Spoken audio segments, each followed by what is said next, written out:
Hello friends, कैसे हैं आप सब। फ्रेंड्स, हमारे इस YouTube चैनल किड्स कॉर्नर में आप सबका एक बार फिर से स्वागत है।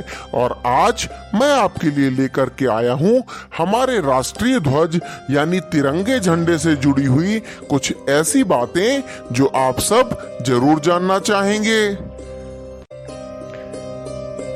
क्या आपको पता है कि इस साल हमारी आजादी को 75 साल पूरे हो रहे हैं और इस अवसर पर हमारी सरकार आजादी का अमृत महोत्सव मना रही है।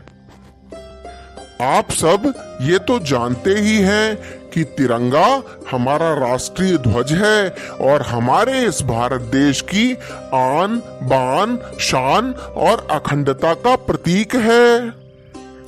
आप सब ये भी जानते हैं कि तिरंगा 3 रंगों से मिलकर के बना होता है, लेकिन तिरंगे झंडे के इतिहास और तिरंगे के बारे में बहुत सी जानकारियां ऐसी हैं जिनके बारे में शायद अभी तक आपको नहीं पता होगा।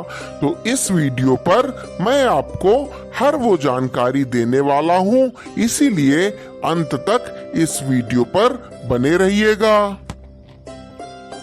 तो चलिए शुरू करते हैं तिरंगे झंडे से जुड़ी हुई वो सारी बातें जिनका आप सब बेसब्री से इंतजार कर रहे हैं। हमारा प्यारा तिरंगा झंडा 3 रंगों से मिलकर के बना होता है और ये तीनों रंग किसी न किसी बात के प्रतीक हैं।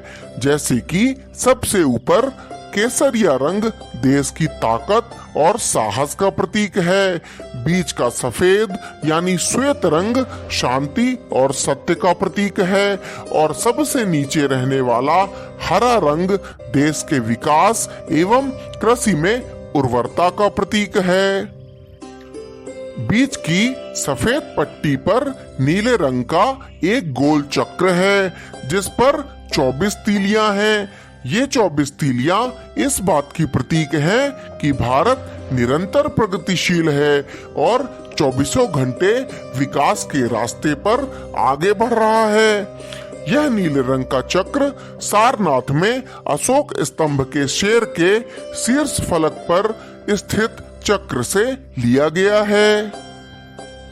भारत देश का पहला राष्ट्रीय ध्वज सन 1906 में बनाया गया था और इसे सबसे पहले कोलकाता में फहराया गया। उस समय बनाया गया राष्ट्रीय ध्वज कुछ ऐसा दिखता था। उसके बाद 1907 में यानी कि ठीक 1 साल के बाद राष्ट्रीय ध्वज में कुछ बदलाव किए गए और अब हमारा राष्ट्रीय ध्वज कुछ ऐसा दिखने लगा।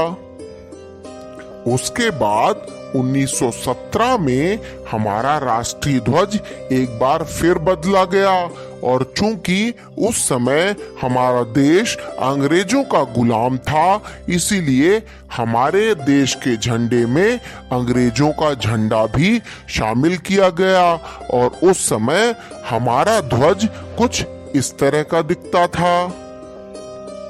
सन 1921 में आंध्र प्रदेश के रहने वाले एक युवक पिंगली वेंकैया ने गांधी जी को अपने द्वारा निर्मित एक झंडा प्रदान किया जो कि गांधी जी को बहुत पसंद आया और इसे ही राष्ट्रीय ध्वज के रूप में स्वीकार कर लिया गया।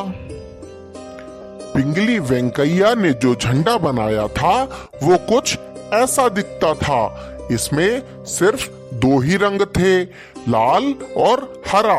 लाल रंग हिंदुओं का प्रतीक था और हरा रंग मुस्लिमों का प्रतीक था। बाद में देश की शांति और समृद्धि का प्रतीक श्वेत रंग इसमें जोड़ा गया और अब हमारा झंडा 3 रंगों का तिरंगा बना। 1931 में एक बार फिर झंडे के स्वरूप में परिवर्तन किया गया और अब हमारा तिरंगा झंडा कुछ ऐसा दिखता था जिसमें बीच में चरखे का निशान था। हमारे झंडे में आखिरी बार परिवर्तन हमारी आजादी के कुछ ही दिनों पूर्व यानी 22 जुलाई सन 1947 में किया गया और बाबा साहब अंबेडकर के कहने पर इसमें चरखे के स्थान पर अशोक के धर्म चक्र को दिखाया गया। इस प्रकार अंततः स्वतंत्र भारत को तिरंगा झंडा प्राप्त हुआ। इस साल हमारी सरकार हर घर तिरंगा नामक एक अभियान भी चला रही है, जिसमें हर एक भारतीय नागरिक को अपने घरों पर, ऑफिसों पर, दुकानों पर तिरंगा झंडा फहराना है। आपको ये भी जानना चाहिए कि राष्ट्रीय ध्वज यानी तिरंगा झंडा केवल खादी या हाथ से काते गए कपड़े का ही होना चाहिए। फ्रेंड्स, क्या आप जानते हैं कि कुछ समय पहले तक हमारे देश में हर एक व्यक्ति अपने घरों पर तिरंगा नहीं फहरा सकता था और भारत की आम जनता को केवल गिने चुने राष्ट्रीय त्योहारों में ही ध्वज फहराने की अनुमति थी। लेकिन सन 2002 में संविधान में संशोधन करके आम जनता को वर्ष के सभी दिनों में झंडा फहराने की अनुमति दी गई और ध्वज की गरिमा और सम्मान की रक्षा करने को कहा गया। तो फ्रेंड्स, तिरंगे के बारे में सारी जानकारियां आपने अच्छे से समझ ली होंगी, लेकिन एक सबसे जरूरी बात जो मैं अंत में आप सबसे बोलना चाहता हूं वो ये है कि तिरंगा झंडा फहराने से पूर्व उसकी गरिमा और सम्मान का जरूर ध्यान रखें। तिरंगे झंडे को जानबूझकर भूमि, फर्श अथवा पानी से स्पर्श नहीं कराना चाहिए। इसे शरीर के निचले अंगों पर लपेटा भी नहीं जाना चाहिए और इसके साथ इस बात का भी ध्यान रखा जाना चाहिए कि तिरंगा फहराने के बाद कोई भी तिरंगा झंडा सड़कों पर अथवा नदी नालों पर गिरा हुआ ना मिले।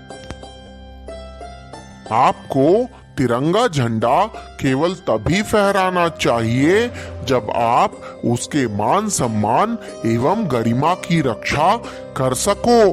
देखा जाता है कि लोग 15 अगस्त और 26 जनवरी के दिन झंडा खरीद करके उसका उपयोग करने के बाद उसे कचरे के ढेर पर फेंक देते हैं।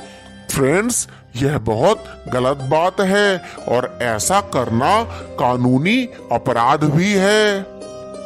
इसीलिए आप ऐसा बिल्कुल ना करें और जो व्यक्ति ऐसा करते हुए दिखाई दे उसे भी रोकें और उसे समझाएं कि राष्ट्रीय ध्वज हमारे राष्ट्र की शान का प्रतीक है और उसका अपमान हमारे राष्ट्र का अपमान है। आशा है कि आपको यह वीडियो पसंद आया होगा। इसी तरह के अन्य वीडियोस के लिए हमारे चैनल किड्स कॉर्नर को जरूर सब्सक्राइब कर लीजिए। तब तक के लिए बाय बाय। जय हिंद, जय भारत, तिरंगे झंडे की जय।